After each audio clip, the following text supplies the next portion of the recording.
오늘은 종려 주일입니다.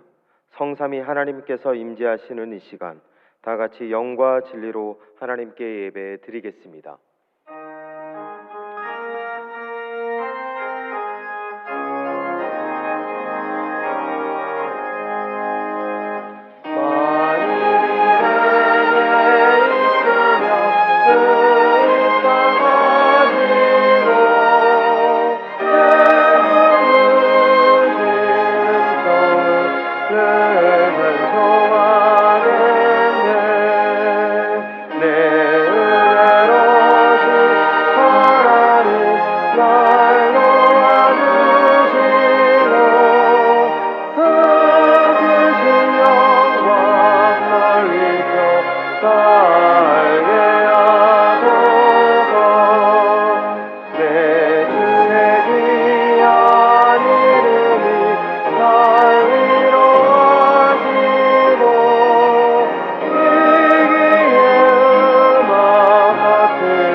성구교독은 교독문 129번 종려 주일입니다.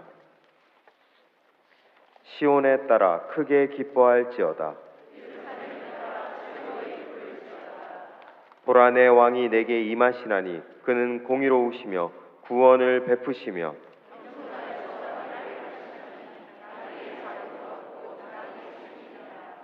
내가 에브라임의 병고와 예루살렘의 말을 끊겠고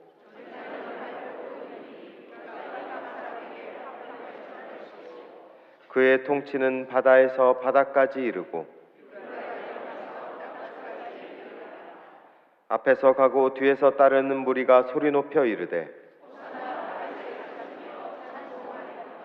주의 이름으로 오시는 이여 가장 높은 곳에서 호산나 하더라.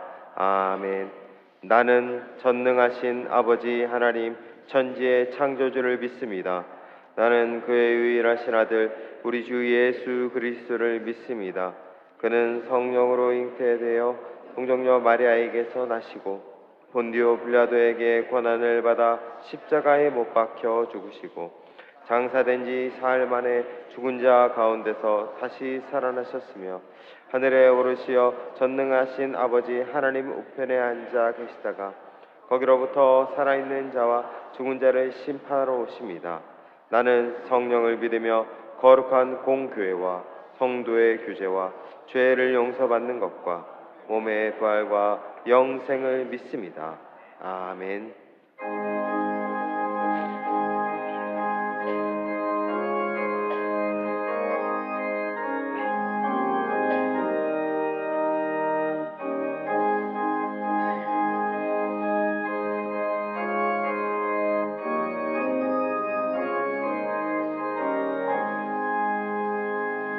너의 마음에 슬픔이 가득할 때 주가 위로해 주시리라.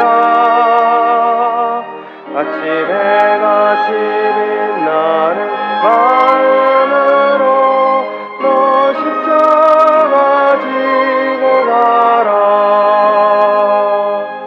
참 기쁜 마음으로 십자가 지고 가라.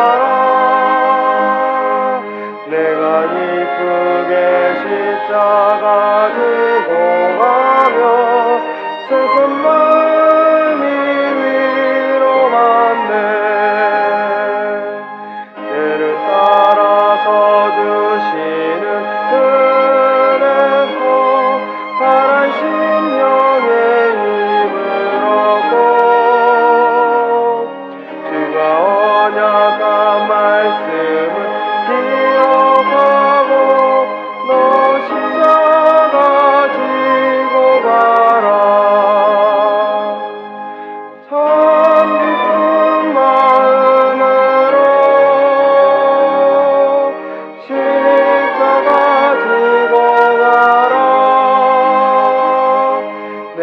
기쁘게 십자가 지고 가며 슬픈 마음이 위로받네.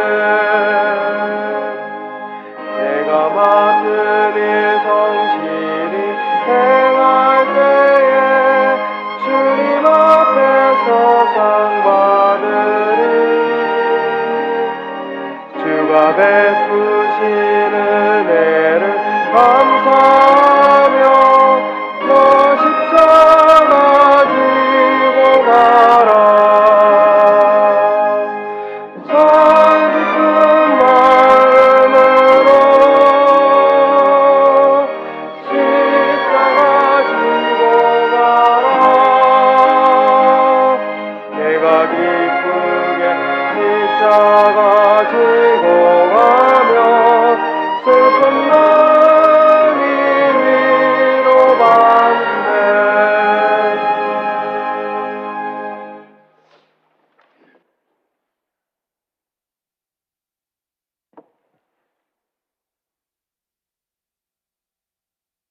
사랑과 은혜가 풍성하신 하나님 아버지, 오늘 4월 둘째 주 주일 예배 자리에 우리를 불러주셔서 감사드립니다. 코끝을 스치는 따뜻한 봄바람과 온몸으로 느끼는 따스한 햇살, 나뭇가지마다 새싹이 돋아나고 꽃잎마다 스며있는 생명의 기운 속에서 하나님의 새로움을 입은 좋은 계절에 우리의 심령 또한 새롭게 하셔서 하나님의 뜻을 분별하고 따르는 거룩한 백성 되게 하옵소서.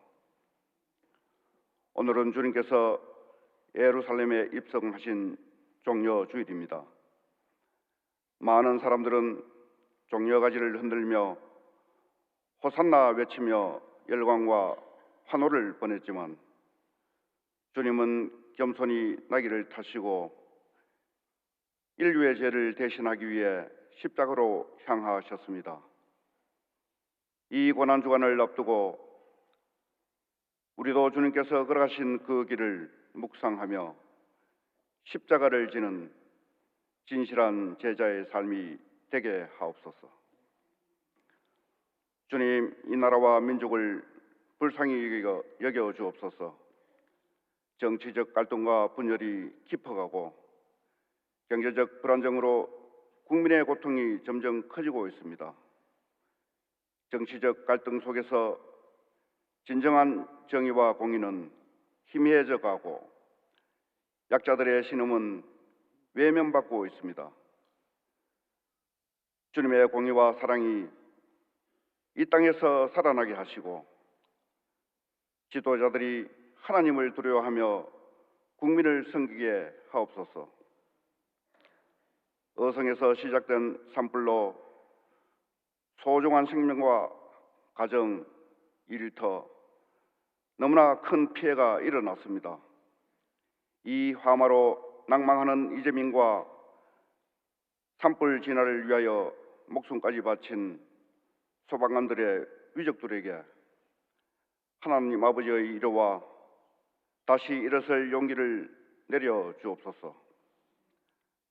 일상으로 회복될 수 있도록 도와주시고 서로 협력하여 이 어려움을 극복할 수 있도록 힘을 허락하여 주옵소서. 오늘 이 시간 김준호 담임 목사님을 단위에 세우셨으니 성령님 함께 하셔서 피곤치 않게 하시며 힘 있는 말씀, 능력의 말씀을 선포케 하시어 말씀이 살아 역사하여 우리의 마음과 삶을 변화시킬 간절히 원합니다. 오늘 예배를 준비하고 섬기는 시온 찬양대와 봉사자들의 이름을 기억하여 주시고 예배를 돕는 모두를 축복하여 주시옵소서. 우리를 위해 십자가를 지시고 부활하신 예수 그리스도의 이름으로 기도드립니다. 아멘.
교회 소식을 전해드리겠습니다. 영상에서 보셨듯이 부활절 절기 헌금 전액을 경불, 산불 피해 지역 구호 후원금으로 지원합니다. 오늘 본교에 처음 오신 분들을 주님의 이름으로 환영합니다. 본당 2층 새가족실에서 등록하시고 안내를 받으시기 바랍니다. 오늘 오후 예배 시 세례 입교식이 있습니다. 20일 부활주일은 11시 본당에서 온세대 연합 예배로 드립니다. 그날에는 1부, 3부, 2부, 3부 예배가 따로 있지 않고 11시에 연합하여 한 번만 드립니다. 예배 시에는 성찬식이 있습니다. 고난주간 특별 새벽기도회가 14일 월요일부터 19일 토요일까지 진행되오니 주보에 삽지된 고난주간 묵상 가이드를 참고해 주시기 바랍니다. 성금요 특별 예배는 18일 금요일 오전 저녁 8시 본당에서 있습니다. 함께 참여하셔서 예수님의 고난을 묵상하는 시간 되시기를 바랍니다. 장례 광고입니다. 김은희 권사님의 부친께서 별세하시어 7일에 장례하였습니다. 손희진 집사님께서 별세하시어 12일에 장례하였습니다. 하나님의 위로가 유가족과 함께 하시길 바랍니다. 나머지 광고는 주보를 참고하시겠습니다. 다 같이 하나님께 봉헌 드리겠습니다.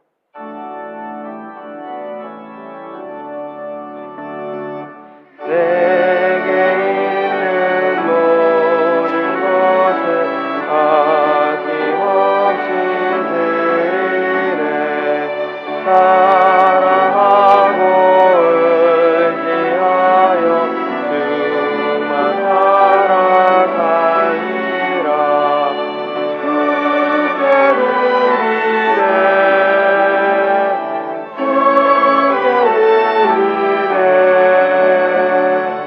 사랑하는 주 앞에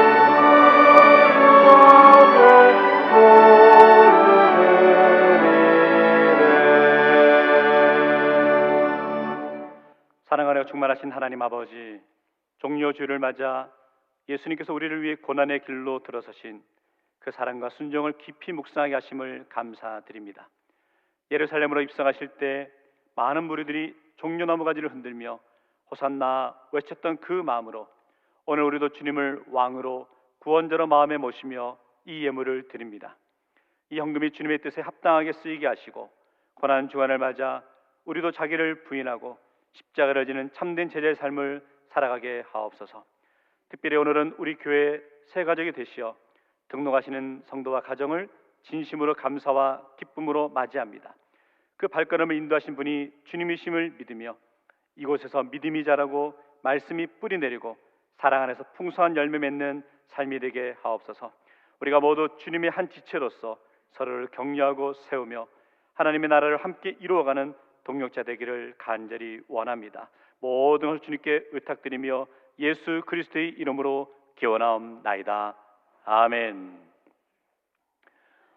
오늘 저희 교회에 6주의 훈련을 마치시고 새롭게 등록하시는 분들이 계셔서 잠깐 소개해 드리도록 하겠습니다. 우리 박동수, 이현희, 박유민 한 가족이신데요. 우리 이렇게 새롭게 등록하게 되는데 우리 인사드릴 때 박수로 환영하도록 하겠습니다. 새롭 경례. 감사합니다. 들어가시면 됩니다. 오늘 우리에게 주시는 하나님의 말씀은 신약성경 35쪽 마태복음 21장 1절에서 11절 말씀입니다. 말씀을 봉독하겠습니다. 그들이 예루살렘에 가까이 가서 갈람산 벳박에 이르렀을 때 예수께서 두 제자를 보내시며 이르시되 너희는 맞은편 마을로 가라. 그리하면 곧 매인 나귀와 나귀 새끼가 함께 있는 것을 보리니 풀어 내게로 끌고 오라. 만일 누가 무슨 말을 하거든 주가 쓰시겠다 하라. 그리하면 즉시 보내리라 하시니 이는 선지자를 통하여서 하신 말씀을 이루려 하심이라. 일러스되 시온 딸에게 이르기를 내 왕이 내게 임하나니 그는 겸손하여 나귀 곧 멍에 매는 짐승의 새끼를 탔도다 하라 하였느니라.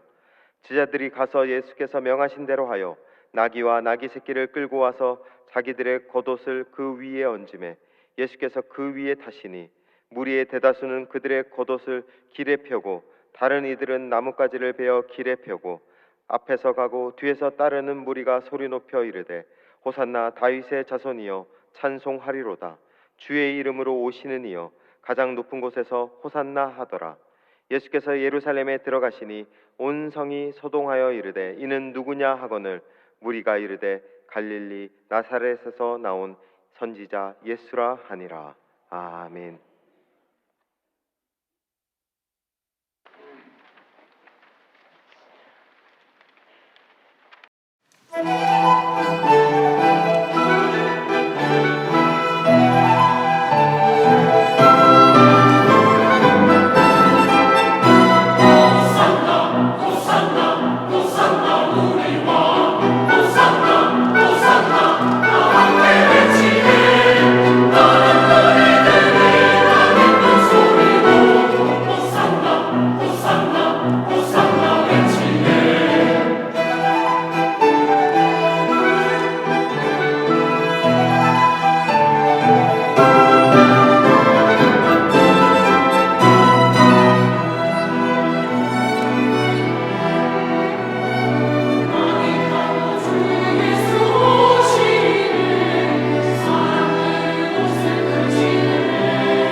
대구 부활절 연합예배. 사단법인 대구기독교총연합회는 예수부활, 세상의 소망을 주제로 오는 4월 20일 주일 오후 2시 30분 대구 스타디움에서 2025 대구 부활절 연합예배를 개최합니다. 이번 부활절 연합예배에서는 대구 동신교회 권성수 원로 목사가 강사로 나서 은혜로운 생명의 말씀을 전하고 세대별 대표 기도를 통해 온 세대가 하나 되는 시간을 갖습니다. 또한 연합찬양대와 연합오케스트라의 할렐루야 찬양을 비롯해 다채로운 찬양 공연과 워십 등 예수 부활을 기념하는 무대가 펼쳐집니다. 특별히 이날 사회 선교를 위해 활동하는 NGO 단체들의 부스가 설치돼 참석자들은 다양한 선교 활동을 경험할 수 있습니다.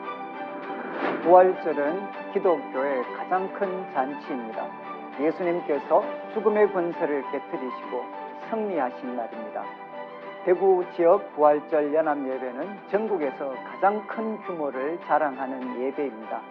대구 지역 모든 성도들이 함께 모여서 부활의 주님께 마음을 다해 예배를 드리고 주님께서 찾아오셔서 대구 땅을 거룩한 도시로 하나님 나라의 중심지로 바꾸는 놀라운 역사가 나타나기를 소망합니다.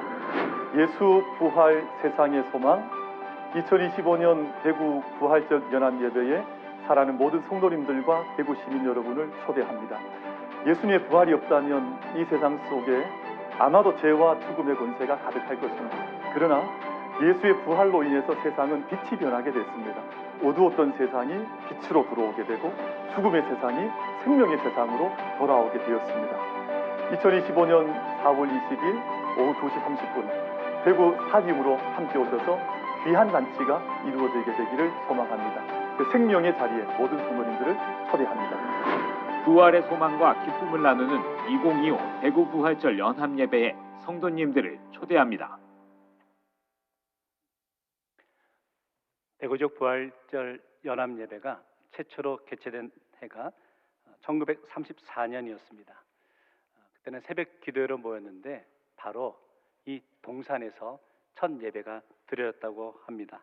저에게도 함께 섬기셨던 버그만 선교사님의 제안으로 시작되었던 부활절 새벽 예배가 계속 이어져서 1977년에는 달성공원에서 예배 장소를 변경해서 드렸고 1988년에서는 두류공원에서 새벽 연합 예배를 드렸다고 합니다.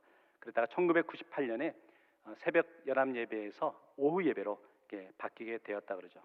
그리고 2007년부터는 대구 월드컵 경기장으로 장소를 옮기게 되어서 지금까지 이어서 부활절 연합 예배를 드리고 있다라 그럽니다. 제가 하고 싶은 말씀은 그겁니다. 이렇게 대구 지역 전체 부활절 연합 예배의 출발이 저희 교회, 우리 교회 마당에서부터 출발하였다는 겁니다. 다시 말하면 우리 교회가 대구 지역 부활절 연합 예배의 주관자가 되어야 한다는 거죠. 단순히 우리가 참여하는 참여자가 아니라 이제부터는 우리가 대구 지역을 영적으로 이끌고 가는 주관자가 되어야 될 사명이 우리 교회에 있다라고 여겨집니다. 성도 여러분, 이번 부활절 연합 예배에 함께 동참하셔서 어두운 이 세상에 빛으로 오신 예수님, 사망 권세 이기시고 다시 승리하신 예수님을 우리의 입술로, 우리의 마음으로 함께 참여하고 고백하는데 많은 성도들이 함께 참여하기를 원합니다. 우리 말씀 나누기 전에 우리 앞뒤자로 서로 사랑합니다 인사하겠습니다. 사랑합니다. 오늘 시원찬양대 찬양이 너무 은혜로워서 봤더니 지휘자가 다시 건강한 모습으로 오셔서 너무 감사합니다. 오늘은 예루살렘에 들어오심이라는 제목으로 종료주일 말씀을 함께 나누도록 하겠습니다. 18세기 가장 유명한 작곡가였던 요한 세바스찬 바흐의 합창곡 가운데 대표적인 곡으로 마태 순환곡이 있습니다. 마태복음에 나와 있는 예수님의 고난을 배경으로 하는 26장과 27장을 배경으로 연주하는데요. 한 3시간이 넘는 그런 곡이죠.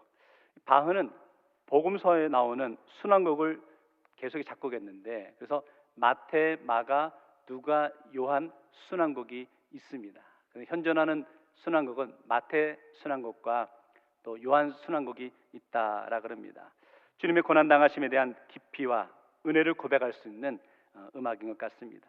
제가 이번 종료주일과 고난주간 특별 새벽 기도회 그리고 부활주일을 이어서 마태복음에 나오는 예수님의 고난을 십자가의 의미를 묵상하고 부활을 묵상하기 위해서 이번 고난주간 특별 새벽 기도회 주제도 제가 마태 순환곡이라고 정해 보았습니다. 고난주간은 한 주 동안 우리가 왜 예수님께서 십자가를 지셨는지를 묵상하는 시간입니다. 그러면서 우리가 금식하고 절제하고 성김의 시간을 보내면서 하나님의 은혜와 하나님의 사랑을 깊이 묵상하는 시간이 고난주간이죠. 그리고 그 고난주간을 출발하는 시간이 바로 오늘 우리가 예배드리고 있는 종료주일이라는 거죠. 종료주일은 예수님께서 고난받으시기 위해서 어린 나귀를 타고 예루살렘에 입성하실 때 무리들이 종려나무 가지를 흔들면서 호산나를 외쳤던 것에 유래하고 있는 것을 보게 됩니다.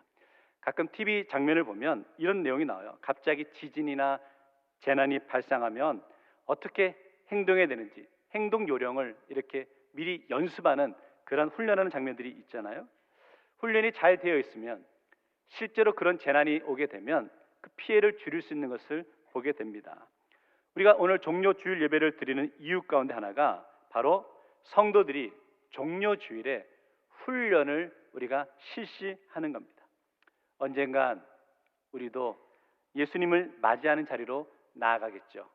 그럴 때 우리 믿음의 성도는 어떤 자세로 나아가야 될지를 오늘 말씀을 통해 함께 고백하고 영적으로 훈련하는 그러한 시간 되기를 원합니다.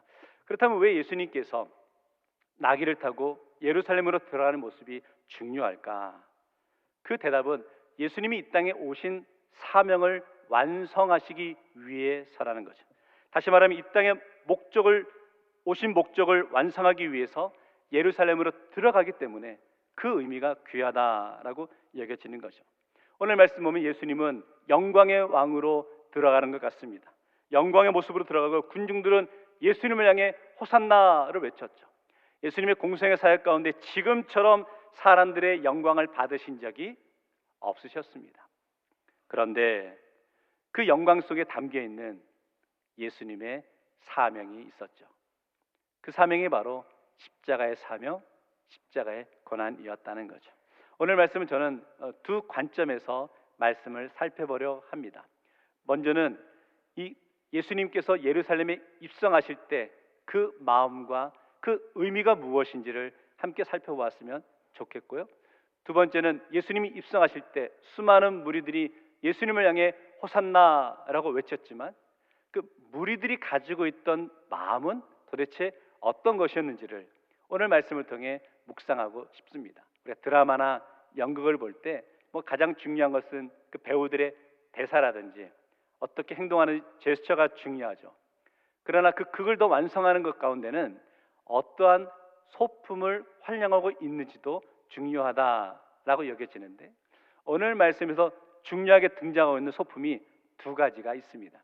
하나는 어린 나귀 새끼를 이용하는 것을 보게 되고 두 번째는 군중들의 겉옷이었던 것을 보게 됩니다. 오늘 이 말씀을 묵상하면서 함께 저와 여러분의 삶의 모습에서 우리가 종료주의를 지내고 고난정황 가운데 어떠한 신앙의 자세를 간직해야 되는지 함께 살펴보기 원하는데 첫 번째 고백하고 싶은 것은 예수님께서 예루살렘에 입성하고 있는 장면이죠.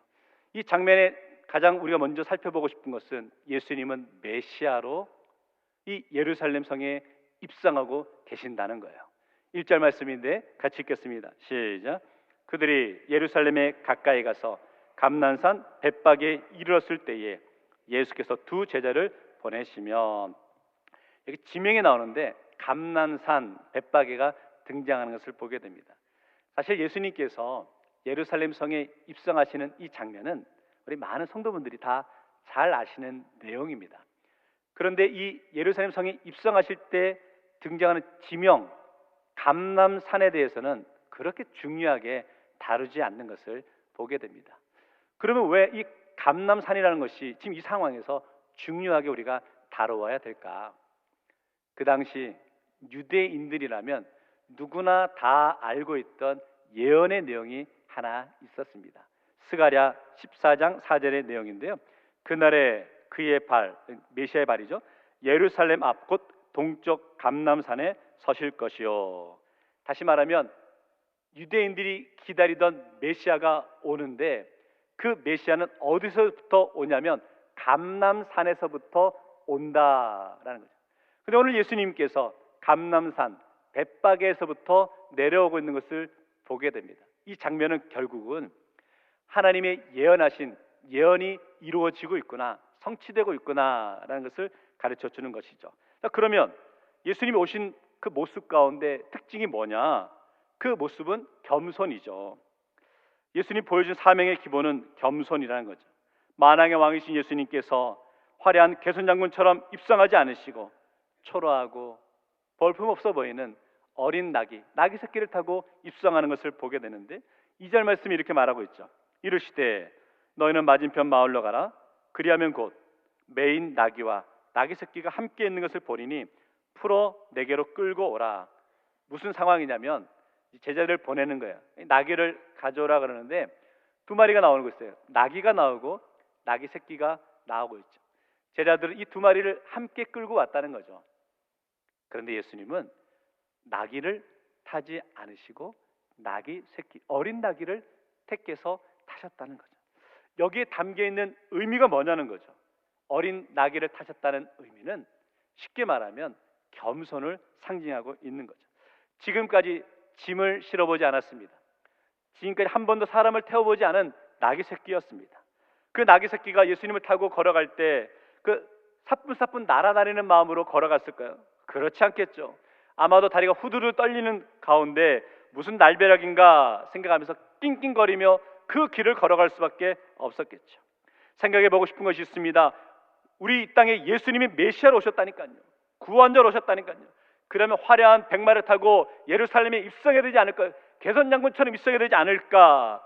그런데 오늘 말씀에서 가장 초라하고 힘없어 보이는 불안한 나귀 새끼를 타고 들어가고 있다는 거죠. 왜 이렇게 오셨을까?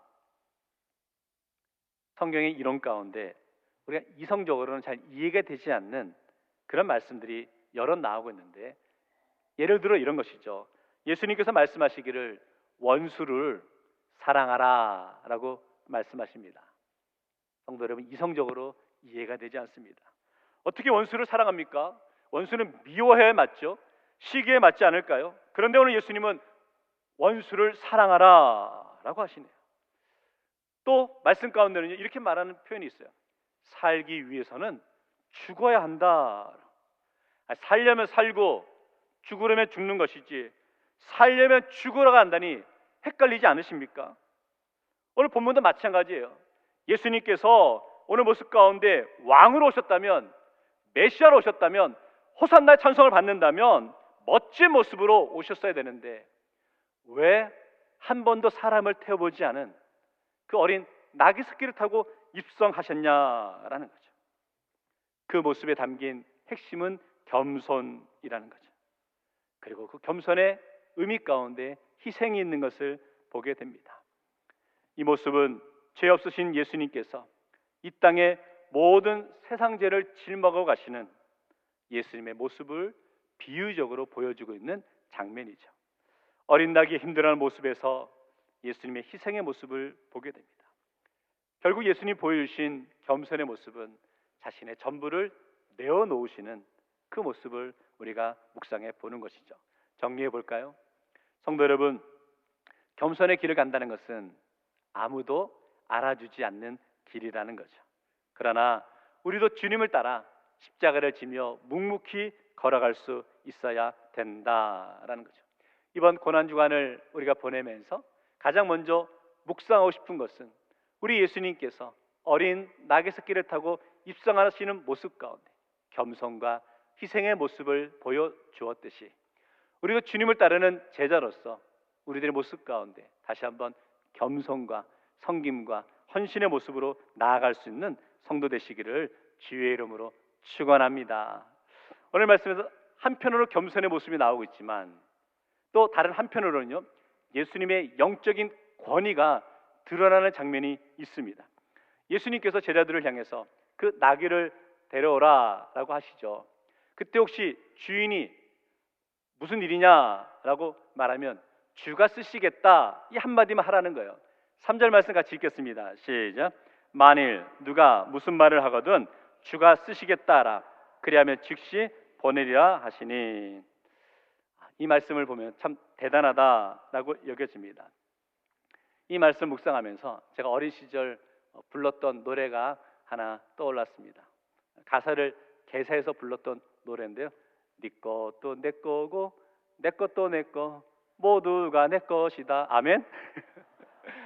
이렇게 불렀죠. 오늘 장면이 바로 그런 장면입니다. 무턱대고 주가 쓰시겠다라고 그 나귀를 데려오라는 겁니다. 이 모습의 핵심은 예수님의 영적인 권위라는 거죠. 인류의 왕으로 입성하시는 예수님을 위해서 하나님께서 먼저 나귀도 예비해 놓으셨다는 거죠. 그 나귀 주인의 마음도 준비해 놓으셨다는 거죠. 그리고 제자들도 준비해 놓으셨음을 알 수 있는 거죠. 교훈은 그겁니다. 우리가 하나님의 일을 할 때 또 불안할 때도 있어요. 이것을 감당할 수 있을까? 아무것도 없는데 어떻게 일을 감당할 수 있지? 불안해하죠. 그러나 우리가 하나님의 뜻을 이루어가는 그 일들이라면 불안해하시지 마시라는 겁니다. 왜냐하면 하나님께서 이미 모든 것을 예비해 놓으셨기 때문이라는 거죠. 필요한 사람도, 필요한 재원도, 필요한 환경도 예비해 놓으셨습니다. 그래서 성도 여러분, 믿는 성도의 필요한 자세는 3절 말씀을 보니까 즉시라고 표현했어요. 즉시라는 단어가 핵심 단어죠. 순종은 우리 머리로 이해하고 순종은 손에 잡히기 때문에 하는 게 아니라는 거죠. 온전한 순종은 눈에 보이지 않고 손에 잡히지 않지만 결국 하나님께서 책임져 주신다는 확신이 있기 때문에 담대하게 그 일을 감당하며 나아가야 된다라는 거죠. 그런데 왜 우리가 순종의 자리로 나가지 못하는 줄 아세요? 우리가 말로는 순종한다라고 표현하지만 우리의 마음속에는 여전히 나의 기대가 있기 때문이라는 거예요. 내가 이 일을 할 때 하나님이 무엇을 나에게 채워주시고 허락해 주신다는 기대가 있는데 그 상황이 기대가 되지 않기 때문에 그 일을 감당하지 못한다는 거죠. 예를 들어 보겠습니다. 마태복음 19장에 보면 한 부자 청년이 예수님을 찾아옵니다. 그러면서 이 부자 청년이 예수님께 이렇게 물었습니다. 어떻게 해야 영생을 얻을 수 있습니까? 라고 물어보죠. 그때 예수님께서 하신 말씀이 무엇입니까? 너의 재물을 다 내려놓고 나를 따르라 라고 하죠. 그런데 그만 그 예수님의 대답은 그 청년이 기대했던 대답이 아니었습니다. 어떤 상황이 벌어집니까? 그 청년은 근심하며 예수님 곁을 떠났다라고 표현하고 있죠. 자신의 기대에 맞지 않았다는 거죠. 오늘 말씀 예수님은 예루살렘으로 들어가시는데 우리 예수님 마음과 삶으로 순종하고 있는 것을 보게 되는데 오늘 우리는 주님을 따른다고 하면서 혹시 우리도 주님의 말씀에 순종하지 못하고 나의 기대에 맞지 않아서 그 가던 길을 그만 포기하고 내려놓고 주저앉아 있는 심령이 있지 않으시냐는 거예요.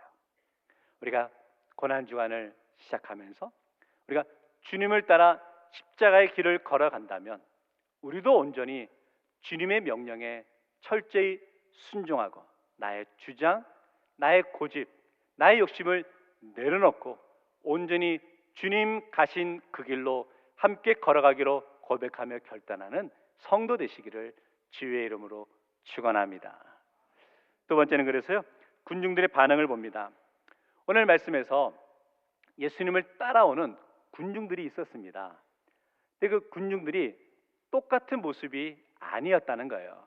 그게 두 가지의 모습으로 나눌 수가 있는데요. 먼저 9절에 한 부류가 등장하는데 이렇게 표현하고 있죠. 무리가 소리 높여 이르되 호산나 다윗의 자손이여 찬송하리로다. 호산나를 외치고 자신의 겉옷을 길에 펴고 쫓는 무리들이 있었다는 거죠. 열광적으로 쫓아오는 무리들이 있었다라는 거죠. 그 부류가 한 무리가 있었고요. 두 번째는 10절에 보시면 온 성이 소동하여 이르되 이는 누구냐 하거늘. 이 장면은 멀찍이 바라보면서 구경꾼과 같은 자세로 예수님을 바라보고 있던 무리들도 있었다라는 거죠. 이 두 무리가 있었지만 그 둘 다 예수님이 어떤 분이신지에 대한 의미는 모른 채 바라보고 있었죠. 먼저 흥분하며 따라오던 무리들이 있었습니다. 예수님께서 나귀를 타고 입성하시는 모습 보면서 이 무리들은 흥분하기 시작했어요. 그리고 겉옷을 펼쳐서 그 길에 깔았던 것을 보게 되는 거죠. 새로운 이스라엘의 왕이 온다, 이런 기대를 갖고 예수님을 맞이하고 있었죠. 왜 그들은 그러면 이렇게 열광적으로 흥분하며 예수님을 맞이하고 있었을까? 그 근거가 되는 것이 5절의 말씀인데 이렇게 표현하고 있습니다. 시온 딸에게 이르기를 내 왕이 내게 임하나니 그는 겸손하여 나귀 곧 멍에 매는 짐승의 새끼를 탓도다 하라 하였느니라. 원래 이 말씀은 스가랴 9장 9절의 말씀인데 여기서 인용하고 있죠. 그런데 메시아는 나귀 새끼를 타고 와야 된다는 거예요. 그런데 예수님께서 마침 나귀 새끼를 타고 예루살렘에 입성하시는 겁니다. 그러니까 이 무리들이 흥분한 거죠. 열광한 거죠. 그 열광의 모습을 적극적으로 표현한 것이 뭐냐면 그들의 겉옷을 벗었다라고 설명하고 있죠. 8절 말씀 우리 같이 한번 읽어볼까요? 시작. 무리의 대다수는 그들의 겉옷을 길에 펴고 다른 이들은 나뭇가지를 베어 길에 펴고 겉옷을 펼쳤다라고 표현하나요? 흔히 우리는 옷이 날개다라고 표현합니다. 옷이 날개다, 어떤 의미인가 싶어서 제가 용어 사전을 살펴보았더니 이렇게 설명하더라고요. 못생긴 사람도 옷을 잘 입으면 멋있게 보인다는 뜻. 이게 옷이 날개다. 참 의미심장한 표현인 것 같습니다. 그래서 그런지 우리 대구제일교회 우리 여자 성도분들은 주일날 아침마다 교회 오시기 위해서 옷장문을 여시면서 늘 하시는 표현이 있습니다. 입을 옷이 제가 말하지 않았습니다. 늘 입을 옷이 없다 그러죠. 유대인들에게 있어서 이 겉옷은 굉장한 의미를 갖고 있었습니다. 자신의 신분 수준을 보여주는 것이 겉옷이었다 그럽니다. 우리가 유대인들의 그 한 데나리온이 한 사람의 그 하루 품삯 임금이다라고 우리가 표현하죠.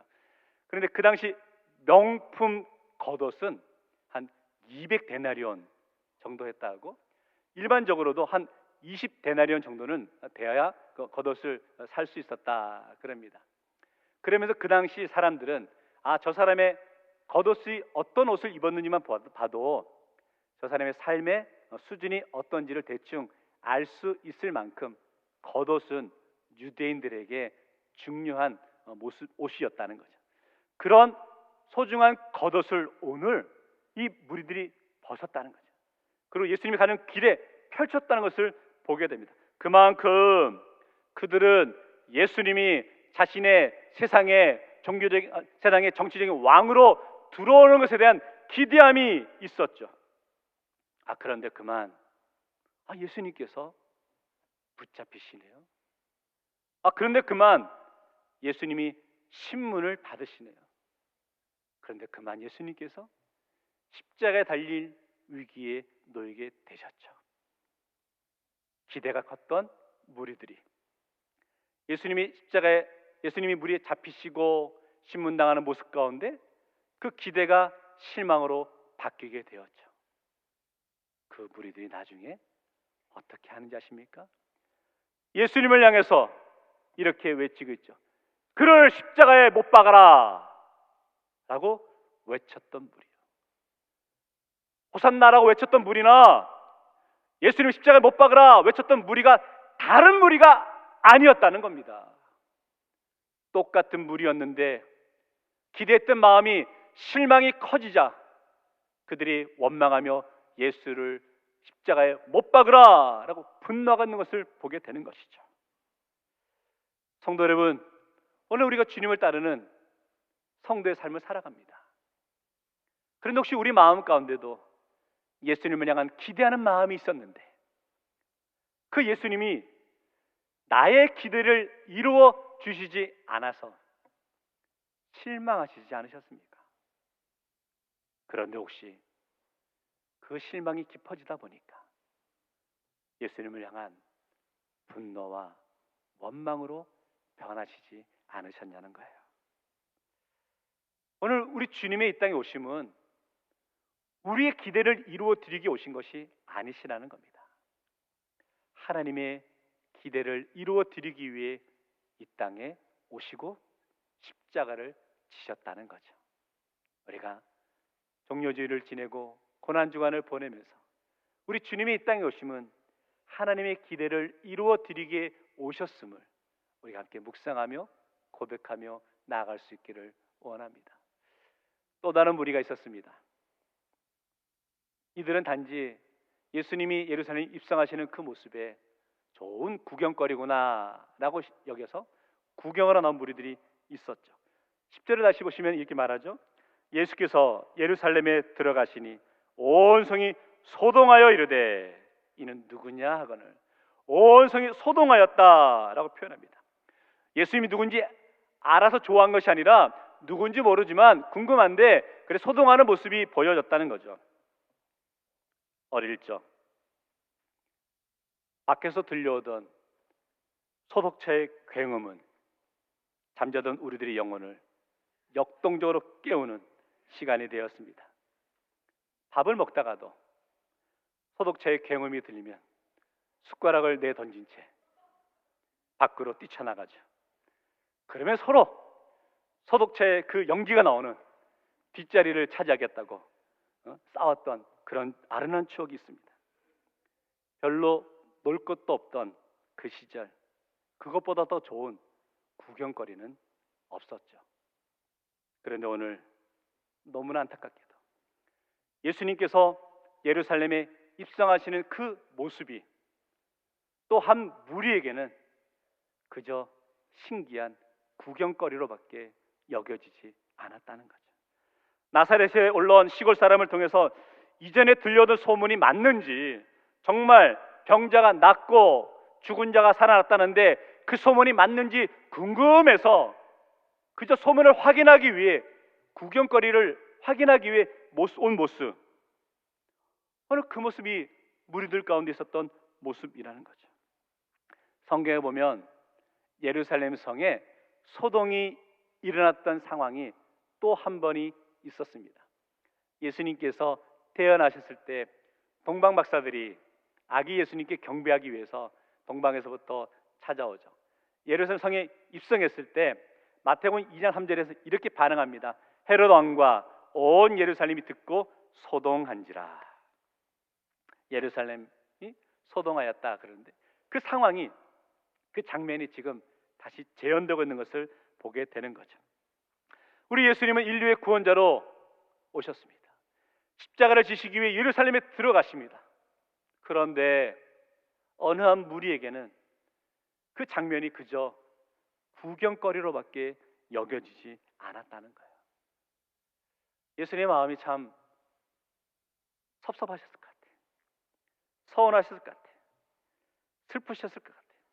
참 내 마음을 몰라주는구나 라고 여기셨을 것 같습니다.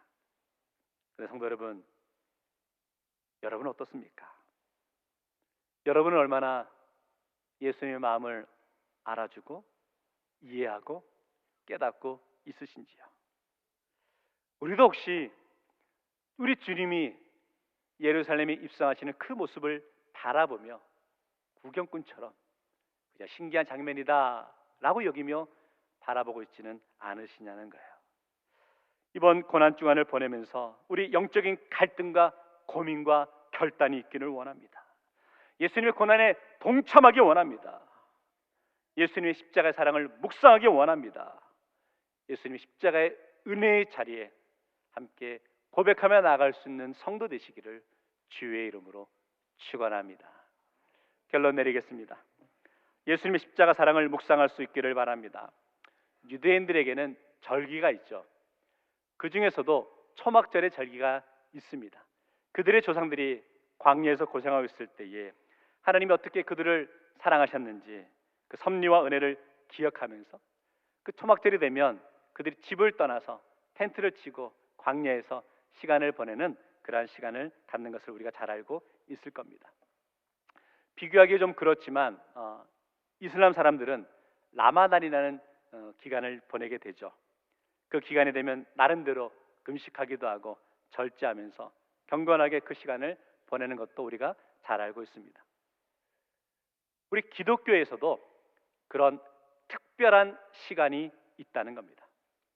그것이 바로 고난주간입니다. 고난주간은 예수님의 사역에서 가장 중요한 한 주간이죠. 어떻게 보면 예수님은 이 한 주간의 삶과 사역을 위해 이 땅에 오셨다는 거죠. 예수님의 사역의 가장 절정, 클라이맥스인 것을 보게 되는 거죠. 그러면 우리도 이 한 주간은 참으로 중요한 시간으로 여기며 보내야 되는 거죠. 내가 이 땅에서 삶을 살아가야 되는 이유가 무엇인지를 발견하며 나가는 것이 고난주간의 시간이 되셔야 하는 거죠. 예수님의 생애에서 가장 클라이맥스의 시간이었다면 저와 여러분 인생에서도 영적으로는 가장 클라이맥스의 가장 절정의 시간이 되셔야 된다는 거죠. 내일부터 고난주간 특별 새벽기도를 갖습니다. 그냥 잠 덜 자는 훈련하는 그 시간이라고 여기지 마십시오. 평소에 우리가 드리는 새벽기도에는 사실 내가 하나님 앞에 간절한 기도 제목이 있기 때문에 주님 앞에 나와 부르짖고 기도하는 시간이죠. 그러나 고난주간 특별 새벽기도에는 내가 무엇을 얻기 위해서 하나님 앞에 나와 기도하는 시간이 아니라는 거죠. 고난주간 특별 새벽기도에는 그런 겁니다. 내가 그 자리에 서 있기를 우리 주님이 원하시기 때문에 우리가 그 자리에 나와서 주님 앞에 엎드려 기도하는 시간이라는 거죠. 이 한 주간은 내가 주님 앞에서 주님, 제가 주님을 특별히 사랑합니다 라고 고백하는 시간입니다.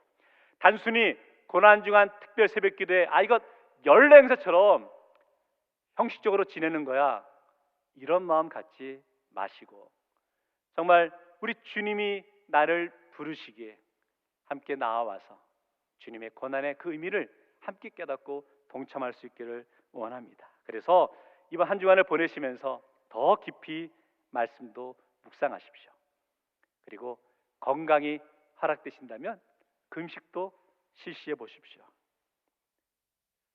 드라마 보는 거 줄여보는 것도 좋습니다. 유튜브 보시는 거 줄이시는 것도 중요하죠. 카톡을 보내는 것도 줄여보십시오. 그리고 온전하게 우리 영적인 시선을 주님께로, 주님의 권난에 맞춰가기 원합니다. 이번 한 주간은 나를 위한 삶이 아니라 예수 그리스도를 위한 마음과 주님을 향한 사랑의 고백을 해나갈 수 있는 성도 되시기를 주의 이름으로 축원합니다. 그리고 개인적으로 특별히 우리 대구제일교회가 성령의 능력으로 부흥하는 교회가 되기 위해서 이번 고난주간 특별 새벽 기도회가 영적인 전환점이 되기 원합니다. 영적인 터닝 포인트가 되기 원합니다. 정말 우리 대구제일교회가 이 땅에, 우리 대구 땅에서 정말 영적인 등불이 되어서 정말 기둥 같은 사명을 감당해야 되는데, 그러기 위해서는 뭔가 영적인 전환점이 필요하다는 거죠. 저는 그 시간이 이번 고난주간 특별 새벽 기도회가 되기를 원합니다. 이번 고난주간 특별 기도회를 통해서 성도와 교회의 모습이 새롭게 변화되기 원합니다. 그래서 우리 부활주일 모두가 함께 이 자리에 모여서 예수 소망 부활의 기쁨을 함께 고백하며 나아갈 수 있기를 주의 이름으로 축원합니다. 기도하겠습니다. 사랑의 주님, 감사합니다. 오늘 예수님께서 십자가의 사명, 고난의 사명을 감당하기 위해 예루살렘에 입성하시는 그 모습을 묵상해 보았습니다. 수많은 무리들이 호산나라고 외쳤지만 자신들의 기대가 이루어지지 않았을 때 실망하게 되었고, 그들이 예수를 십자가에 못 박으라 라고 분노했던 그 모습. 그런데 혹시 우리들의 모습 가운데서도 주님을 따른다, 주님을 섬긴다 하면서도 여전히 우리들의 나의 기대에 맞지 않아 주님 곁을 떠나 있는, 실망하고 있는 우리의 모습이 있지 않은지요. 오늘 종료주일을 보내고 이번 고난주간을 통하여서 우리 인생의 영적 전환점이 되는 시간 되기 원하고, 더욱더 주님의 사랑을, 주님의 십자가의 은혜를 고백하며 나가게 하시고, 이 시대에 새로운 주의 부활의 기쁨과 부활의 소망을 증거하며 나가기로 고백하며 결단하는 성도 한 사람 한 사람 될 수 있도록 은혜 허락하여 주옵소서. 예수님 이름으로 기도하옵나이다. 아멘. 다 같이 일어나셔서 결단의 찬송 드리도록 하겠습니다.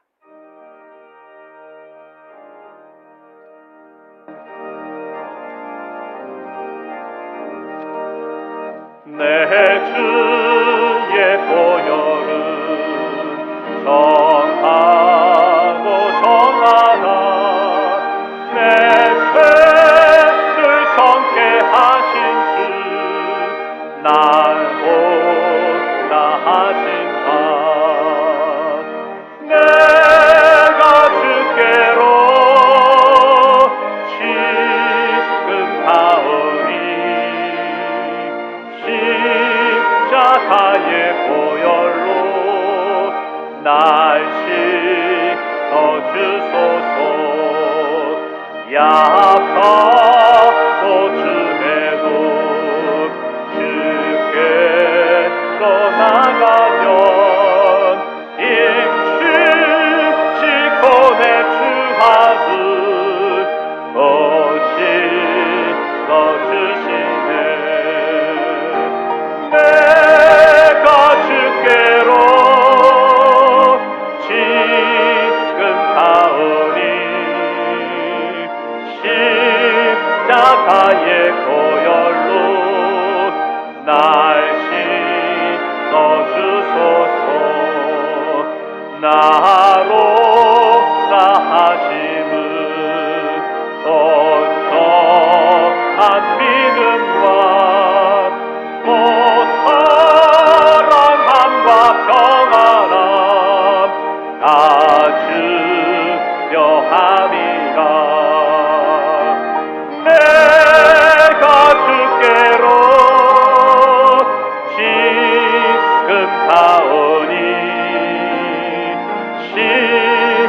십자가의 보혈로 날 씻어주소서. 큰 죄인 목마다 살기 끊어졌네. 아없이 넓고 큰 은혜 베풀어 주소서. 내가 주께로 지금 가오니 십자가의 보혈로 날 씻어주소서. 그 피 가망 속에 금증 꺼냅니다. 내 기도 소리 들으사 다 허락하소서. 내가 주께로 지금 가오니 십자가의 보혈로 날 씻어주소서.